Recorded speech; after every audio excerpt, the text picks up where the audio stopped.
Hello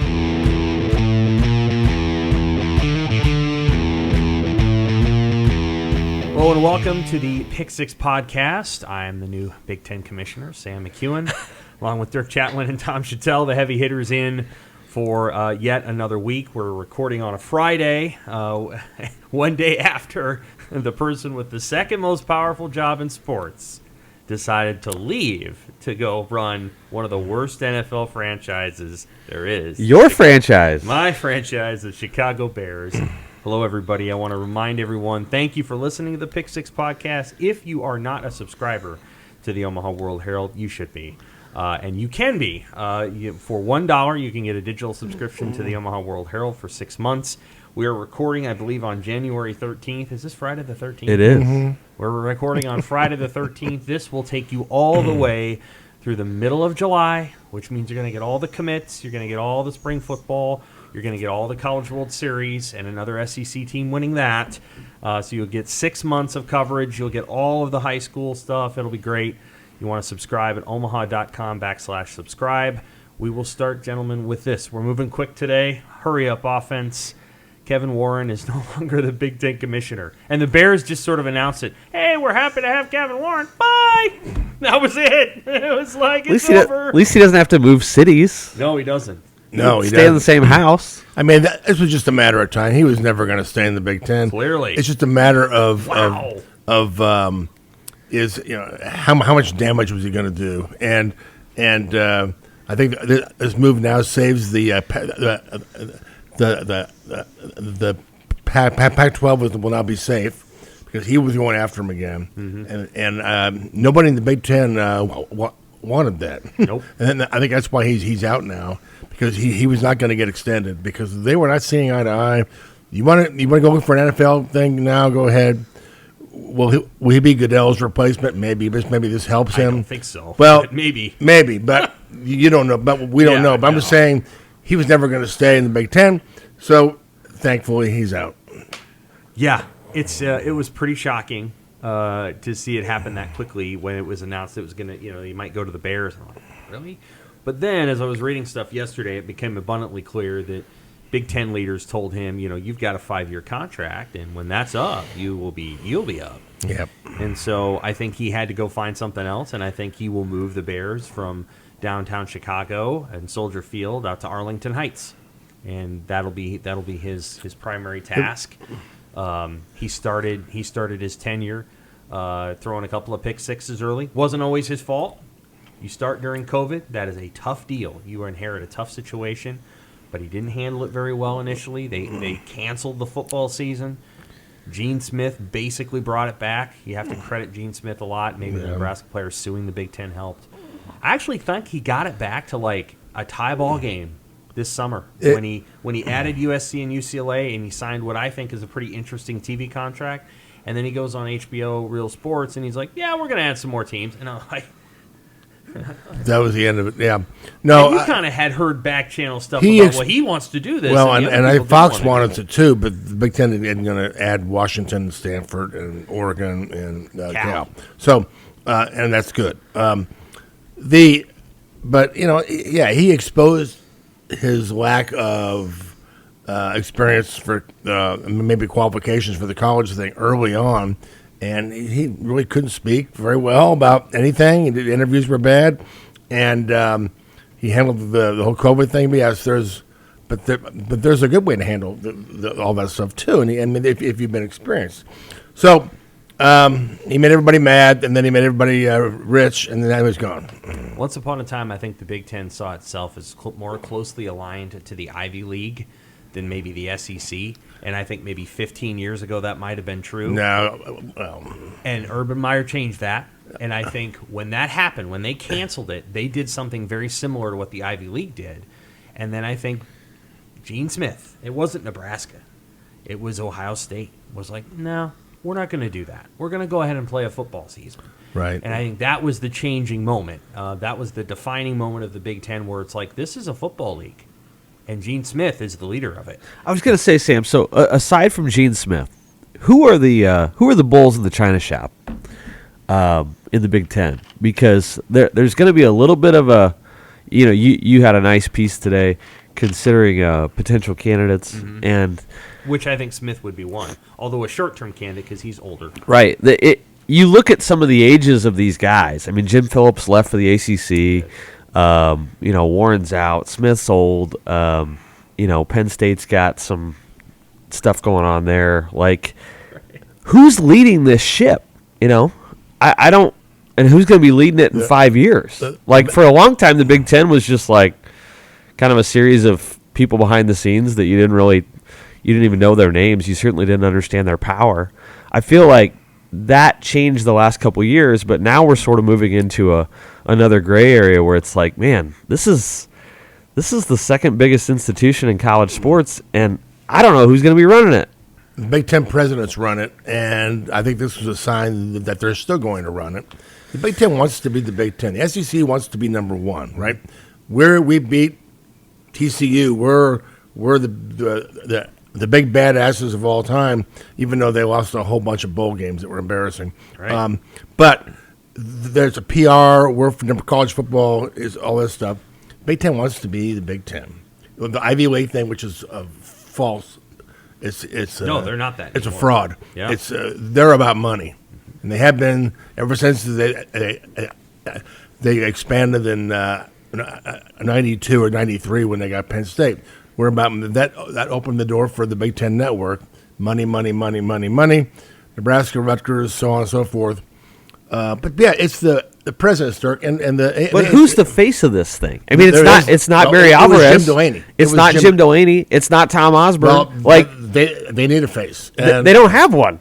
Well, it wasn't really Kevin Warren, but they don't have a face. But it's like the guys behind the curtain, the presidents.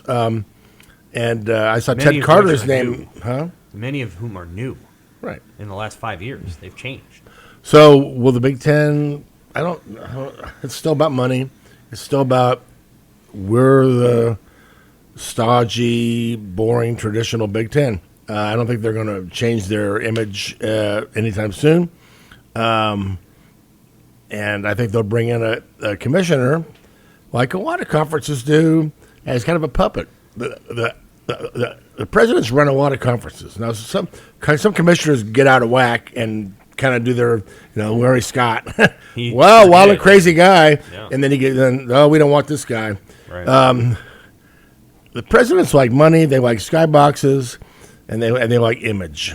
And so we'll see, Dirk. I don't know. I wouldn't expect anybody out of the Big Ten image or the Big Ten cloth to really come in and turn it upside down. Yeah, it does feel like it's going to be an insider. And you know what? Nebraska has fallen in line. Nebraska used to be and we're Desmond Howard. If you guys don't want to be here, get the hell out of here. To Bill Moose and Scott Frost, they're both gone. Yeah. And everybody in Nebraska now is all in on the Big Ten. Yeah, they're institutionalists. And they hired a Big Ten coach. Yeah. Absolutely. He Matt Rules. I mean, So- he's very much a Big Ten kind of personality. But what do you want the next Big Ten, the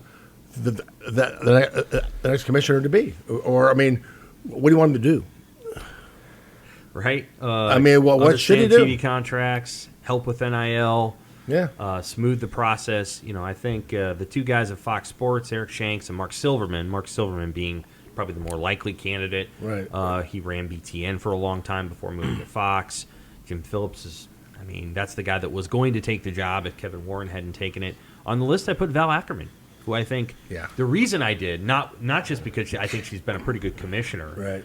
but she has a long-standing relationship with Fox. All of the Big East games are on Fox. Fox, And so yeah. it's important to have a relationship there, and I think Ackerman could actually come into the role very similar to Jim Delaney. She's older than Jim Delaney was, but actually do a pretty good job. Well, So she would be, I think, a possibility. a wise man once told us that the top two commissioners in college sports are Fox and ESPN. Yeah. And it's a very good point. It is. So having that relationship, there's a couple others that I think could potentially be in that role.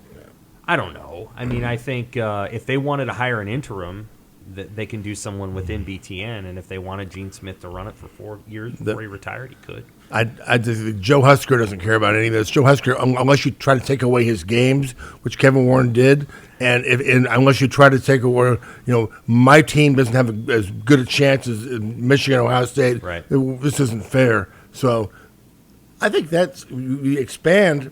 Who gets to go to L.A. The scheduling to me is kind of a big deal. Yes. And without divisions, will there be a conference championship game in the future?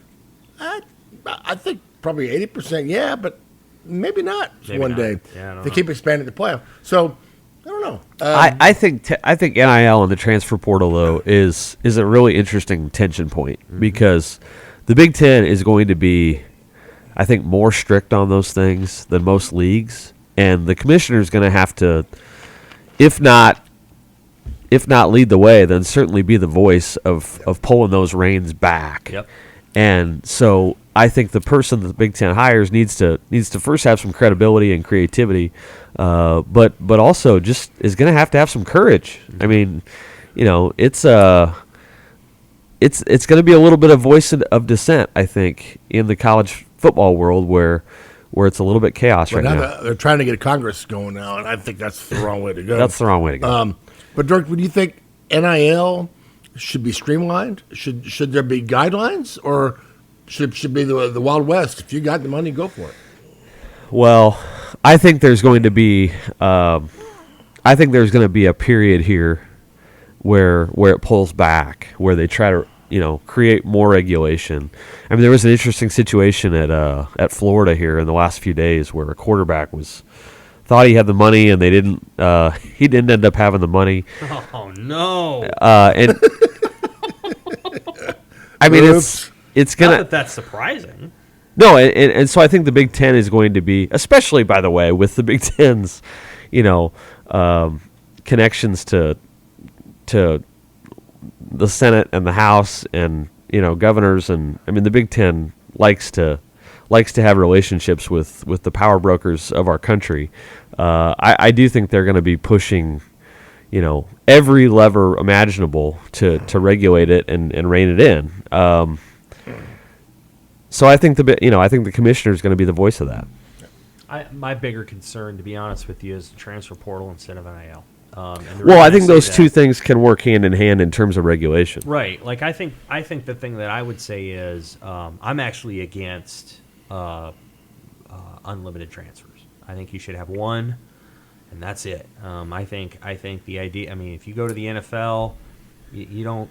Patrick Mahomes doesn't get to go to whatever team he wants to every year, and I just don't think that's a good system I at all. 100% agree. So I think one transfer and then you're done. Nebraska, or there'll be teams that have kids that have been on 4 different teams. Yeah, that's a mockery of the system, and I think you have to find a way. The money, the NIL money, whatever the kid can get, I think is great. But I don't think you should be able to just kind of go from school to school to school, because I think it really destabilizes the sport, just like unlimited free agency would destabilize the NFL. And that's why they don't have it. You get it after 4 years or however many years you get it. If those kids were on their own dime, they wouldn't be able to do that.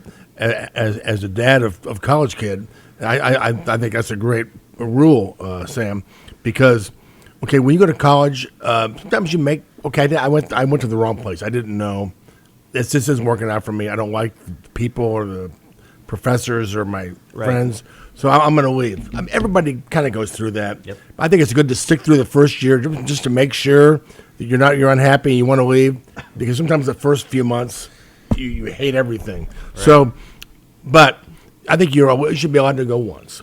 As a dad, I would say, okay, I pay for you to go once. That's it. That's right. We're not doing this every year. Right. We can't do it's this. Just destabilizing. That's if these college kids were on their own dime. These players, they couldn't do that. Yeah, that's right. I just think it's destabilizing the sport, right? And it's not. It's not long term. It's not a good. It's not a good play, and it's leading to, just a lot of mess, and especially in the NIL front. I mean, you can't assume that if a kid moves every single year that the NIL money is just going to be a well-oiled machine. Like, not all of these initiatives are like Matt Davison's initiative, which I think is well-oiled and well-run, and A lot of these other operations are just sort of loose and not very good. Well, we haven't quite reached the point yet where boosters, and granted, I understand boosters have been paying athletes for 50 years, but we haven't reached the point under NIL where a booster shells out a couple $1,000,000 for a kid, and then his team goes 5-7, and the NIL, collective guy comes back to him the next year and says, "Okay, you ready to re-up?" The guy's gonna be like, "Hell no!" Like, right. I'm ready. Yeah. there was no return on investment there. Right. Did that happen here in Nebraska last year? Maybe. So I think that'll be an interesting, thing to watch here too over the next probably 12 to 24 months. Yeah. Well, certainly the college football championship game was a dud. Yeah. Really disappointing that Michigan wasn't able to get it done, the previous week. I'm not sure that would have made for a whole lot closer game, but it would have been a better game than I think TCU. The one thing that I underestimated going into it, and of course I picked Georgia beat TCU, was TCU was a month fresh when they played Michigan, and when they played Georgia, they just played Michigan. And so I think they were a half step slower, and that was a half step different. Yes, that's right. And that's the difference, is that they couldn't, once they'd played Michigan, which was a physical team, then they got to go play another physical team, and you saw it. By the end of the first half, Georgia was running through them. Okay. And it was an ugly, ugly game, and you just hope that the expansion of the playoff avoids ever having a title game like that again, because that was not. Well, in 2 years, we're going to have 11 playoff games, which will be great for us. But for TCUs, who have to play every other week and get beat up, are we going to have a future of Big Ten versus SEC every year? And that was, to be clear, Georgia won by 58 points. I did not watch that game because I've watched the Nebraska-Florida game from '96 many times. TCU was not Florida. The TCU was a cut way below Florida. And how I know this is next year TCU is going to win about 7 games, and Florida won the national title the following year after they lost to Nebraska. This was not a great team that got in there, and kudos to them for getting there. That's why it was such a great story, though. And I think the season effectively ended. The season effectively ended when that ball dropped. When that New Year's ball dropped on Ohio State's kicker. Yeah. And the joy that I got out of watching TCU beat Michigan was worth the dud that I saw 10 days later. It was. Fair enough. Like, Michigan could have beat TCU and lost 38-24 to Georgia. And I'm okay sacrificing that for the fact that we got the best story in college football that we've had in a very, very long time. It's a good story. I got to go to Council Bluffs. It was great. Your column was great. Your column was great. I got to go over there. It was about time. That was fun. But those stories don't happen in college football. Like Right. we have a Cincinnati or a UCF. Right. Hell, they don't happen much of college basketball anymore. It used to happen all the time. But my point is, I'm not going to let the crappy national championship game stain what I thought was just an awesome season for TCU, to the point where I got so much satisfaction out of just watching them that I can forgive 65-7. Yes. Well, that's fair. The college football has always been about the thrills, the weekly thrills of the regular season, more than it's about the final game. One of the beautiful things about college football before we had a national title game is it all ended on January 1st, and there was actually a sense of afterward, whoever was number one, oftentimes you weren't quite sure if they were number one. They just got them, Well, I don't know if that was a good thing. Oh, I think so. But I'll tell you, I liked that element of it. I will say this, and some of this is the fact that I'm, this took place in my 30s, and I remember things when I was 13 a lot better than I remember things when I was 33. But I can't remember much about the last 9 years of college football's playoff. Mm-hmm. I mean, aside from, little inflection points here and there. I mean, Baker Mayfield and Cardale Jones, and there are moments, but there's just too much. It's like trying to keep track of everything on Netflix or Amazon. Like, there's too much. So here's my point. Do you remember with greater fondness the fact that Georgia Tech and Colorado shared a national title? No, I don't. I hated Colorado that year. Or do you feel The 1992 Miami-Alabama game reflected competitive purity. I mean, of course not. I mean, you go back, you look at college football, you're like, remember the year that Colorado and Georgia Tech won it? Or remember when Miami and Washington? I mean, that's cool. That was different from everything else. Well, college football was become the same. I don't know about that. I don't know about there that. was a sweetness to it. There was a coolness to that. Charm is the word you're looking for. Absolutely. But no, that was highly frustrating way back then. I don't think it was. Yes, it was. It wasn't. It was maddening. To me, it was like this is great. Like BYU wins a national championship. They're not the best team in the country. If you put them in a playoff, You're trying to go back to 1995. 84. No, I know, but I'm saying like the era, right? Miami, Nebraska was like TCU, Georgia. Yes. It was. Miami was a hell of a lot better. Going into than the TCU. game, going into the game, it was. But they were playing in Miami. They were, and they had, the head coach was a showman, and it was. Anyway, but my point is these things didn't work out that way. There's just there's a saturation to this where it all feels, and part of that obviously is the fact that it's Alabama, Georgia, Ohio State, Oklahoma every year. Well, but it feels like it all runs together in my memory. It's like, oh, was that the year that Clemson beat Alabama, or was that the year that Alabama beat Clemson? Right? We've had the same. That's my point. We've always had dynasties. Look, we'll never forget Colorado. Every and Georgia decade, Tech sharing a national title. That was and Nebraska awful. Getting hammered by both of them. That was awful. I remember 5 downs. Okay, 5 downs, baby. Yeah, that's right. But see, that was Nebraska's revenge. They lost to Georgia Tech in the bowl game to cost Colorado half a share. That's right. Revenge also. Colorado also comes in that form. Colorado was the luckiest team in America when they won that. I just think everybody knows that. Dirk, to your point, it's. I agree with you, but it's all Nick Saban's fault. He's the Terminator. There's no personality. Right. There's no charm. There's no color. And Georgia's the same thing.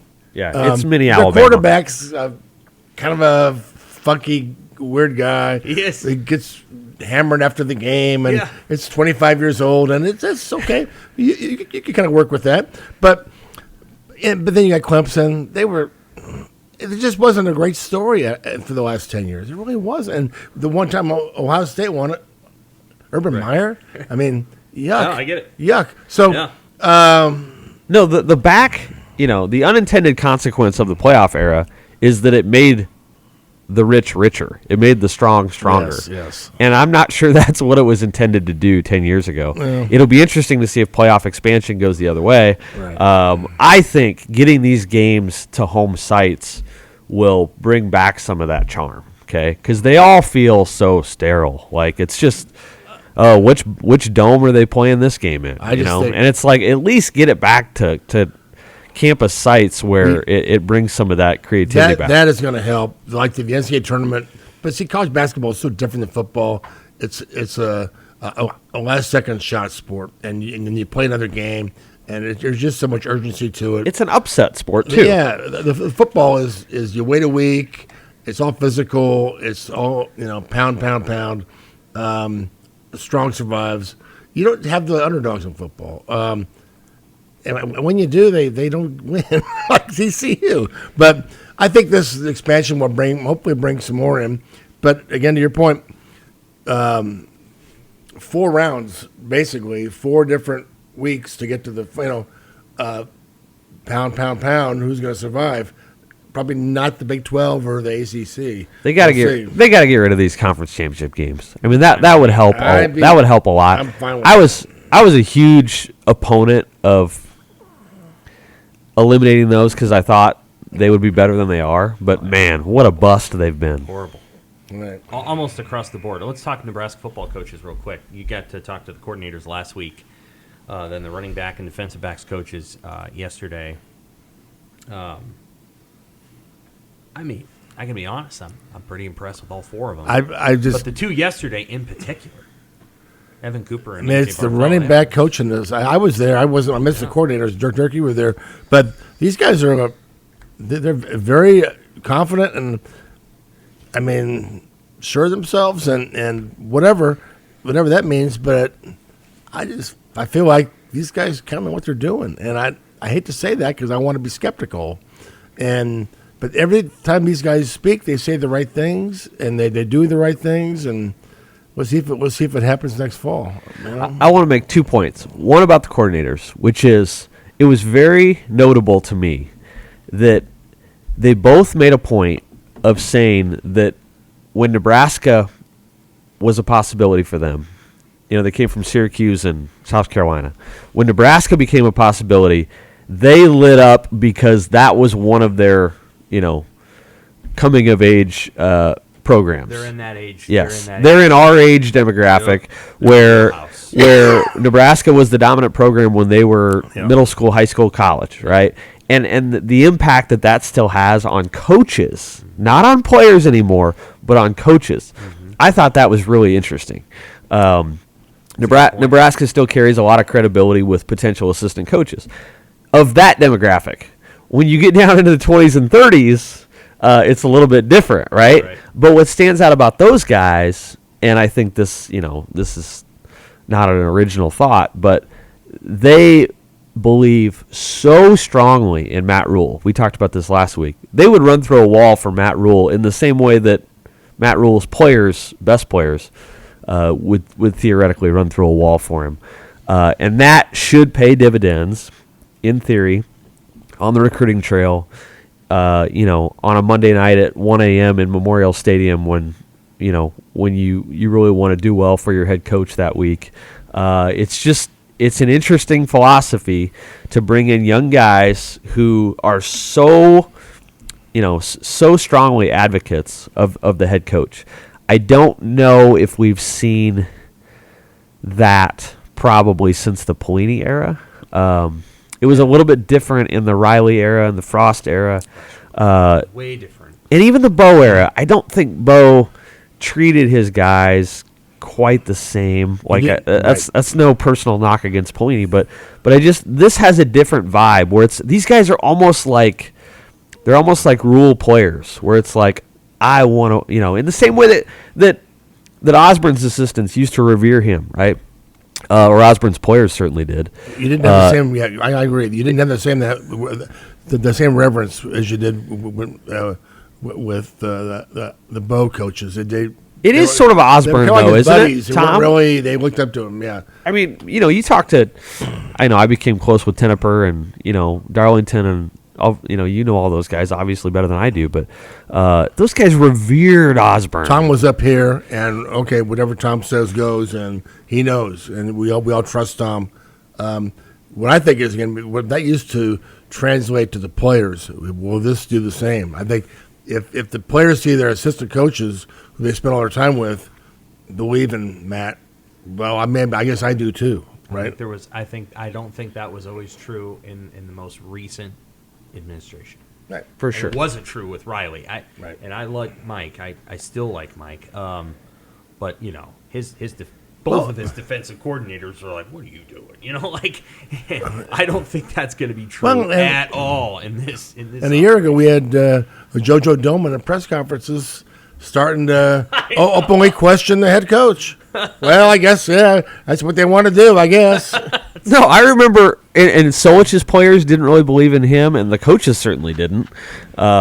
Many of his coaches didn't. He waited too long to switch it out. And Pelini was just so temperamental that there were guys on that staff that were like, gosh dang it, he flew off the handle again, right?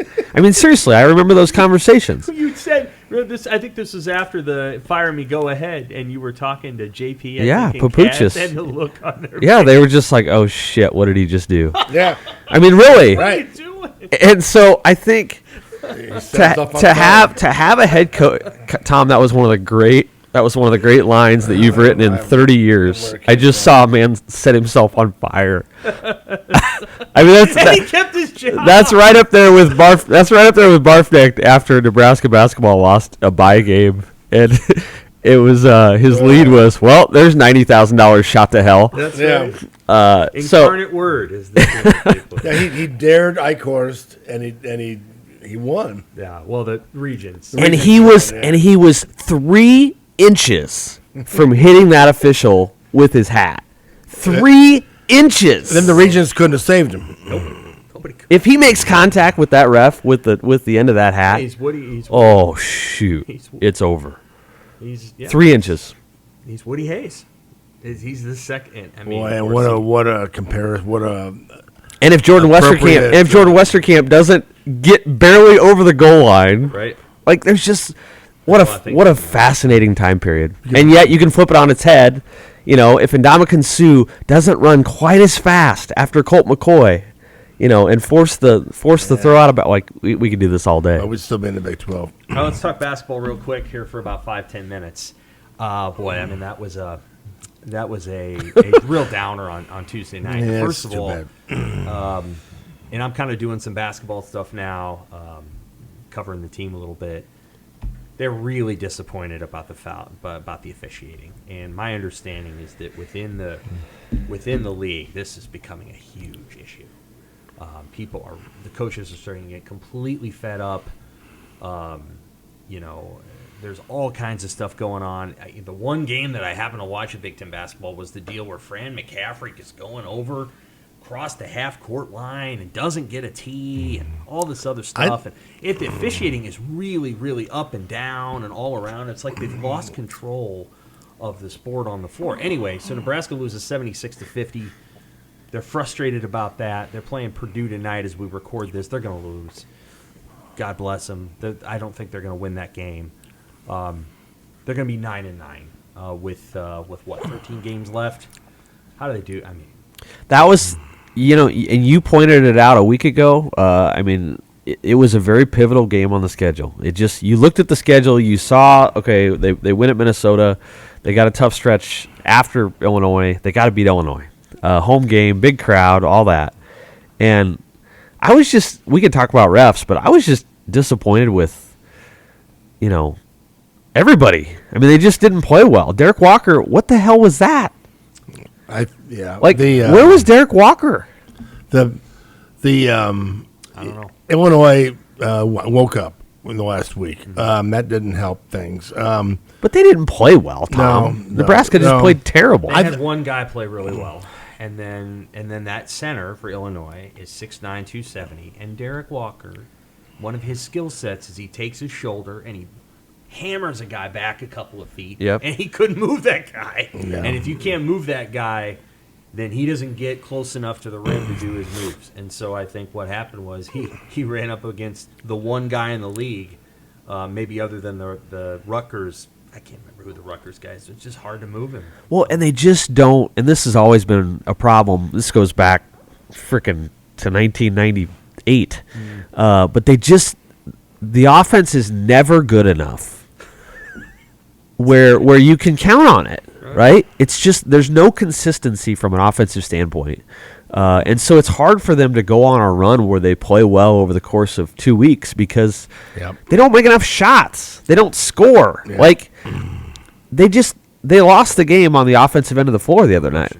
And you know, you predict that a little bit in studying their personnel. But man, I really thought that home court and the defense might be enough to win that game 61-58. Yeah, and at some point you're going to need offense, and they ain't got it. But the other thing they don't have is a margin for error. If they get any foul trouble, they're in trouble. And if they have any injuries, which they do now, it's not good with Gary. One Gary's going to be out. And so that hurts. They're going to have to be strong and hold on and get through some of these games. But yeah, you don't want to see it unravel after the start they've had. Well, they're going to lose tonight, but then I think the schedule affords them some opportunities, however scant those may be. I'll cover the game tonight, and then we'll have Amy doing it next week. We're going to kind of go week on, week Okay. off. So, Okay. we'll see how it transpires. I still think if they get to 13 or 14, he's fine. That by he being, Hoiberg. I don't think there's a lot of momentum to change things up. He probably needs more time, and you really have to wonder about who you get and what you do and all of those things. I don't think that Nebraska basketball needs to hit yet another reset. The problem is, Sam, the roster is going to hit a reset again. Right. Yeah, I don't think we're there yet, but yeah, if you look at it, okay, he has to reset, and he's found a style, but can he bring in guys just like he brought in to buy into that style?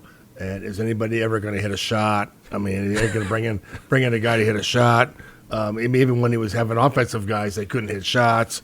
So now they have defensive guys that can't hit shots. So it's the never ending. If you're Kent Pavelka, you're going, oh, I've seen this movie like you're tied to this chair watching the same movie for 40 years. It's a Doc Sadler with less wins. It's so bizarre, and we'll see if they pull off it. All right, well, that is our hurry up offense for the week.